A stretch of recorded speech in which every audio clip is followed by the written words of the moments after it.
როგორ ხართ? დღეს არის 31 დეკემბერი და წეს უნდა მქონდეს განწყობა საახალწლო ამბები და რაღაცეები, რაც საერთოდ არ მაქვს. და ეს არის გამომდინარე იქიდან, რომ იაპონიაში ახალ წელს აღნიშნავენ ძალიან სხვანაირად, ვიდრე ჩვენთან საქართველოში. ხო და დღეს მინდა ცოტა წაგეჭორავოთ ამ თემებზე, განახოთ რა სჭამენ იაპონელები და ზოგადად მე როგორ ხვდები იაპონურ ახალ წელს. აქამდე როგორ შევხვდი, როგორ ხვდებოდი ახალ წელს და დღეს როგორ ვაპირებ, რომ შევხვდე. მოკლედ, დავიწყოთ. პირველ რიგში გილოცავთ დამდეგ შობა ახალ წელს და გისურვებთ ყველაფერს საუკეთესოს. ჩემ თავსაც უსურვებ, რომ გქონდეს შვიდი და დაწყმარებული საქართველო, ისეთი საქართველო, როგორიც ყველა ქართულს უნდა. და მათ შორის მეც მინდა, იმის მიუხედავად, რომ არ ვცხოვრობ საქართველოში, ყოველ ახალ წელს ესის დღეებში უფრო მეტად მენატრება ხოლმე, ვიდრე ჩვეულებრივ დღეებში. ანუ სულ მინდა ხოლმე, რომ ჩემს მეგობრებთან სახლში გავატარო დედას გაკეთებული საჭმელი ვჭამო, იმიტომ რომ გიждდები დედას საჭმელზე და ვგიждდები ზოგადად ჩვენს საახალწლო სუფრაზე.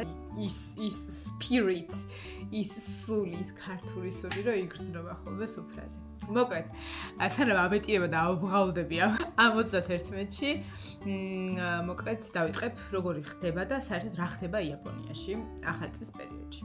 პირველი იაპონიაში ზოგადად დასვენებები იწყება ხოლმე 27-28 დეკემბრიდან და გრძელდება 4-5 რიცხვამდე. დაახლოებით 1 კვირა არის ხოლმე არ დადეგები და ხშირ შემთხვევაში იაპონელები თავიანთ ქალაქებში არ მუშაობენ. აი მაგალითად წარმოიდგინეთ, რომ დაიბადე რუსთავში, გაიზარდე რუსთავში და თბილისში გადაცხოვრდი, იმიტომ რომ თბილისში მუშაობ და საახალწლოს რომ ისევ დაბრუნდე რუსთავში. ესეთი მომენტი რა. ამას ქვია, რომ ჯიკკა ნი კაირო. ჯიკკა ეს ნიშნავს სახლს, სადაც დაიბადე და გაიზარდე, კაირო ეს ნიშნავს დაბრუნება, წასვლა. ხო და ყველა აკეთებს ხოლმე ამას, მაგალითად ვინც ცხოვრობს ტოკიოში, ბრუნდება იმ ქალაქებში, სადაც დაიბადნენ და სადაც მშობლები ყავთ. და ოჯახთან ერთად ატარებენ ხოლმე ძირითად შემთხვევაში ამ 31-ს პირველს და 2 რიცხვს. აი ხო წარმოგიდგენიათ ახალი წელი, მაშხალებით, ფეიერვერკებით, გილოცავთ, აი ეს რო ყვირიან ხოლმე რაღაცა. იაპონიაში ყველაფერი არის უკუღმა. ანუ სიჩუმეა, ისეთი სიჩუმეა, რომ გარეთ რო დაეცე, რო ხრიალებდე, ვეღარავის ვერ ნახავ, რომ დაგეხმაროს. ანუ გარეთ არავინ არ არის საერთოდ, იმდენად არაფერი არ ხდება. ანუ 31-ში არიან ყველა სახლში ჭამენ განახებთ რასაც, მე ძალიან მიყვარს ისე და ჩვეულებრივ დღეებშიც ვჭამ ხოლმე, მაგრამ სახლში ჭამენ ამას. და ანუ არაფერი არ ხდება საერთოდ, არც ფეიერვერკი არაფერი. მაშინ გაგიჩნდება შეკითხვა, ხო, როდის არის და როდის არას აღნიშნავენ.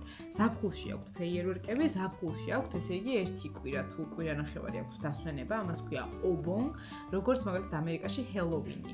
ობონი ეს ნიშნავს, რომ გარდაცვლილი სულები ბრუნდებიან შინ და ანუ ეგებებიან მოკლედ ამას და აქ არის ხოლმე ზაფხულის რაღაცა დღესასწაულები და მოკლედ მაშინ აქვთ ხოლმე ძალიან ბევრი კონცერტები ტარდება, ძალიან ბევრი ფეიერვერკია ხოლმე და დღემდე არის ჩემთვის მიუღებელი ეს, იმიტომ რომ ზაფხულში ფეიერვერკი მე არ ვიცი.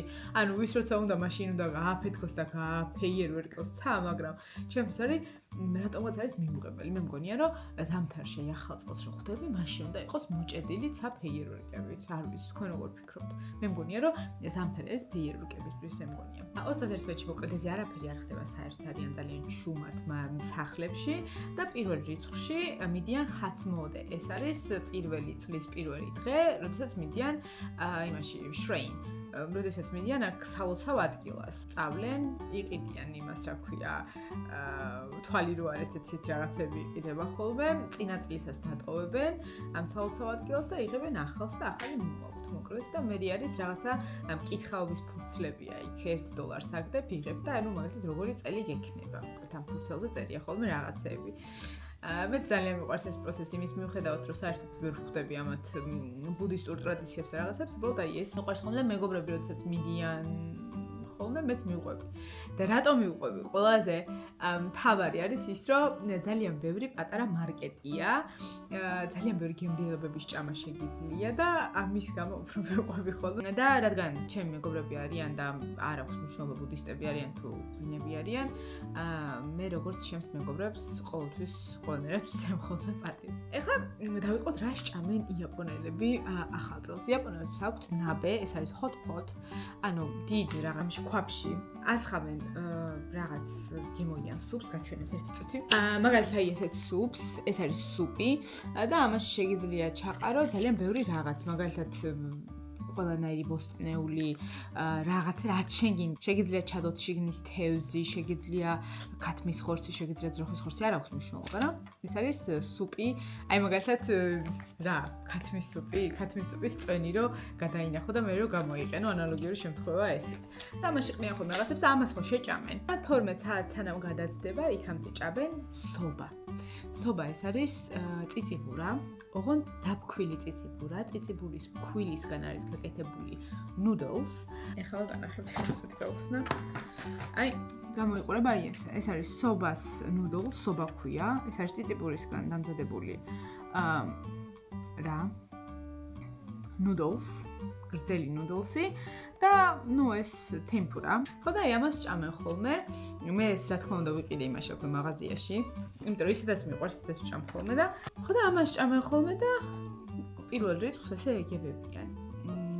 რაც შემეხება მე 9 წელია ვცხოვრობ იაპონიაში და ძირითადად ჩემი ახალი წელი არის ხოლმე სახლის მონატრებით, რომ სახლში მინდა და ბევრჯერ მიფიქრია სახლში წასვლა, ბილეთის ყიდვა და ოჯახთან ერთად გატარება ახალი წლის, მაგრამ ბილეთების ფასებიდან გამომდინარე უარს ვამბობ ყოველთვის არ ვიცი რატო. ხო და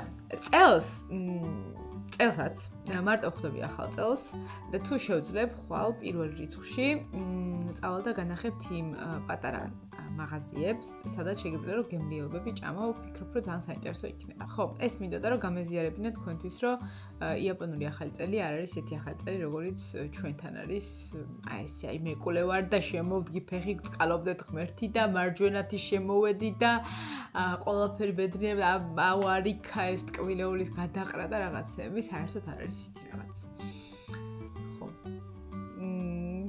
ვიმედოვნებ რომ მოგეწერათ ესეთი ფაქტები იაპონელებთან დაკავშირებით, იმიტომ რომ საერთოდ არ მაქვს განწყობა საახალწლოდ, თან ისეთი მოჩახჩახებული ამინდია.